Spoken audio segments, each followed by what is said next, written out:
요즘 말이죠. 이 코로나19 때문에도 그렇고요. 또 일명 민식이법 시행되면서부터 이 보험 얘기들을 많이들 하시더라고요. 네.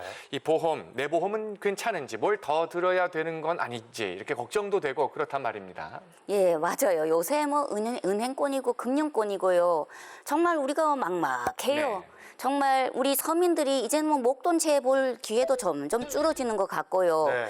그리고 우리가 진짜 이 보험이 정말 든든한 나에게 있어서는 든든한 보험 이게 진짜 맞는지 난 그것도 진짜 의문이래요. 네. 그렇죠. 뭐 저도 일단 보험이 있긴 합니다만은 이제 걱정이 게 뭐냐면 이게 가지고 있는 게 맞는 건지. 왜냐하면 매달 지금 따박따박이 빠져나가지 않습니까? 이게 제 수입에서도 차지하는 비중이 상당한 부분을 차지하고 있거든요. 그리고 또 가만히 있다가 손해 보는 건 아닌지 이런 게 걱정 투성이에요. 맞아요. 예, 맞아요. 다들 아마 그러실 것 같습니다. 그래서 오늘은 우리가 잘 모르는 하지만 꼭 알아야 할 부부의 세계 아닙니다. 보험의 세계를 좋다. 속속들이 좀 파헤쳐 보려고 합니다. 네. 금융 컨설턴트를 모셨습니다. 엉클조 아카데미 조경만 원장님 모셨습니다. 어서 오세요. 반갑습니다. 안녕하세요. 예. 먼저 저 단도직입적인 질문입니다. 보험 꼭 필요합니까? 네, 결론부터 말씀드리죠. 네.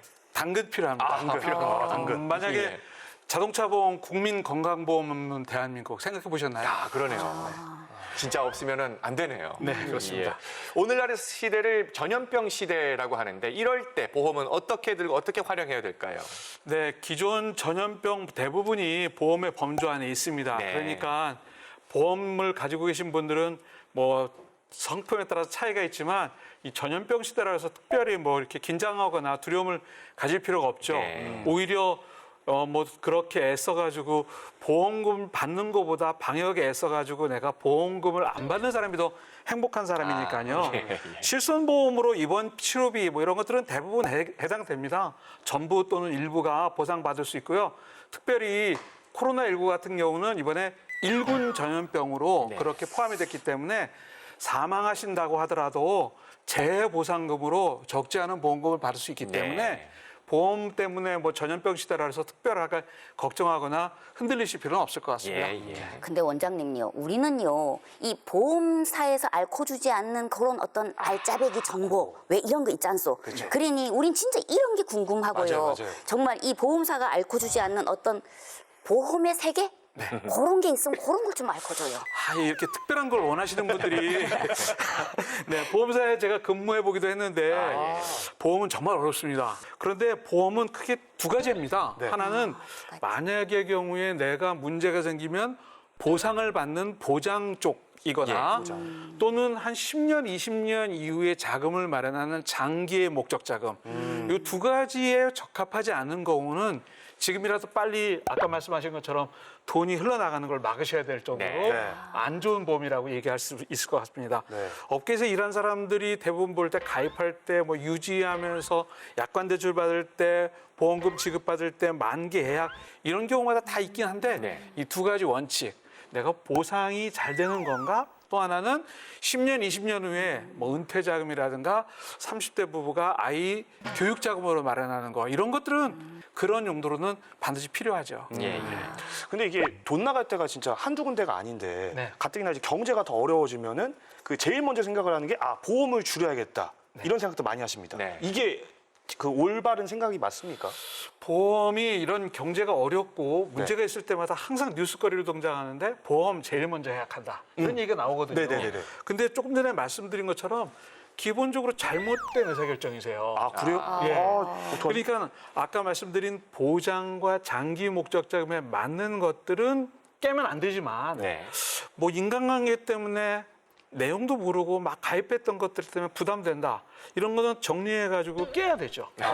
그런데 불입한 돈 손해보고 원금에도 못 미치고 만약의 경우에 다시 하면 또 보험료가 오르고 또 그 사이에 또 문제가 생기면 보장도 네. 못 받고 이런 것 때문에 보장은 절대 깨면 안 되고요.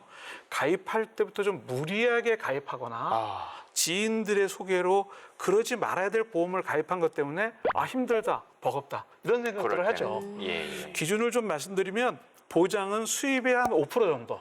수입이 5%. 네, 수입의 5%. 네. 그다음에 장기의 목적 자금은 한 10%, 경우에 따라서는 20%가 될 수도 있지만 그 이상이 된다면 조금 무리한 보험을 가입했다 이렇게 말씀드릴 수 있습니다. 예. 네, 기준이 있구나.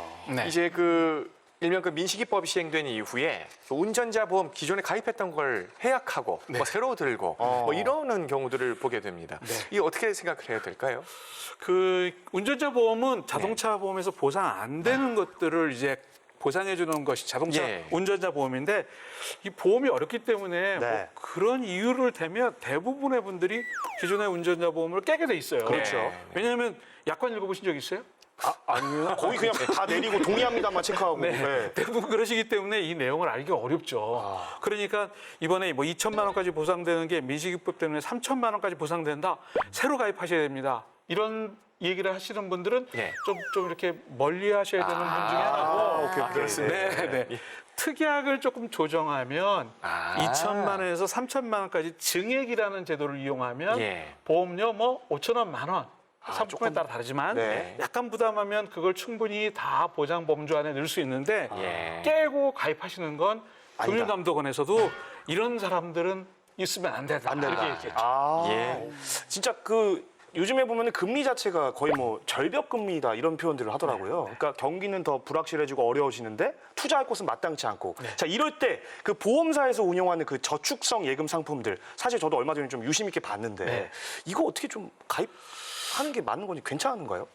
아까 제가 말씀드린 것처럼 조금 전에 말씀드린 것처럼 장기의 목적 자금을 마련하거나 보장을 위로한 것에는 필요하지만 내가 3년짜리 뭐 돈을 마련해야지 다음 전세금을 마련하는데 보험을 잘 활용할까 이런 경우에는 네. 아무리 금리가 높게 보여도 나중에 만기가 돼서 받으면은 손해 볼 수밖에 없으니까요. 단기, 중기 한 5년, 7년 뭐 이런 경우에는 은행이나 네. 또는 뭐 증권회사에 있는 상품들을 이용하더라도 보험회사 상품은 10년 이상, 20년 이상, 그다음에 보장 이 두 가지 목적 말고는 네. 지금 얘기하신 것처럼 금리가 아무리 높게 보여도 보험회사 상품은 저축 상품으로는 그런 경우가 아니면은 올바른 선택이 아니다. 이렇게 결론을 내리시면 됩니다. 이 보험과 관련해서 손해 보지 않으려면 이것만큼은 꼭 잊지 말고 지켜야 된다든가 뭐 이런 당부 글이 있으면 좀 알려주시죠. 메모할게요, 진짜. 빨리 말씀해 주세요. 네. 첫 번째, 첫 번째. 가입 목적을 분명히 하셔야 됩니다. 가입 아까 목적을 말씀드린 분명히 하라. 예. 보상 또는 노후 자금 등 장기 목적 자금 이 두 가지 목적 외에는 모든 보험 상품이 내가 손해 볼 수 있는 가능성이 높아지기 때문에 그 두 가지 목적을 분명히 하고 거기에 맞는 상품을 선택하시면 되고요. 네. 그다음에 적정한 수준의 보험료 지출이 많아지면 안 됩니다. 아까 말씀드린 것처럼 뭐 보장성은 수입의 자동차 보험료까지 합해가지고 10%를 넘지 않도록. 네. 10%. 자동차 보험료까지 합하는 겁니다. 그다음에 저축성은 10%에서 20% 범주 내에. 물론 가진 자산이나 연령에 따라서 좀 차이가 있긴 하지만 네. 그 수준을 넘지 않으시면 되고요. 세 번째가 어쩌면 가장 중요한데 좋은 분을 만나셔야 됩니다. 좋은 상담사를 만나면 네. 이런 것을 명확히 보장에는 요 정도, 그다음에 노후 자금에는 이렇게, 그다음에 그걸 혹시 불입을 못하거나 통장에 잔고가 없었을 때 전화해가지고 빠져나가면 안 되면 안 됩니다. 뭐 이런 예. 관리까지 해줄 수 있는 좋은 사람을 만나는 건데 사람을 만나는 게 제일 힘들지 않습니까? 그렇죠. 네. 그래서 만약에 이 사람이 정확한 사람인가 좋은 사람인가는 계획서를 받아보네, 플랜을 받아본 다음에 알고 있는 다른 사람한테 친구가 와서 이거 권하는데 어떻게 생각해? 이렇게 검증을 해보시면 그 사람이 정말 나를 위한 플랜을 세웠는지 상품을 권하는지 확인할 수가 있죠. 예. 근데 자칫하면 싸움 나요. 네, 그럴 수 있습니다. 네, 그럴 수 있습니다. 야, 이 보험 세계도 참 사람을 만나는 것이 그만큼 중요하다라는 것을 새롭게 또 인식하게 되네요. 우리가 미처 생각하지 못했던 것들도 오늘 말씀드리면서 여러분께 정보가 될 수 있었으면 좋겠습니다. 보험사가 꼼꼼하게 하나부터 끝까지 다 챙겨주진 않습니다. 우리가 스스로 꼼꼼히 따지고 분석해서 현명한 소비자가 돼야겠습니다. 자, 오늘도 알짜배기 정보 알려주신 우리 금융 컨설턴트 엉클조 아카데미의 조경만 원장님과 함께한 시간이었습니다. 고맙습니다. 고맙습니다.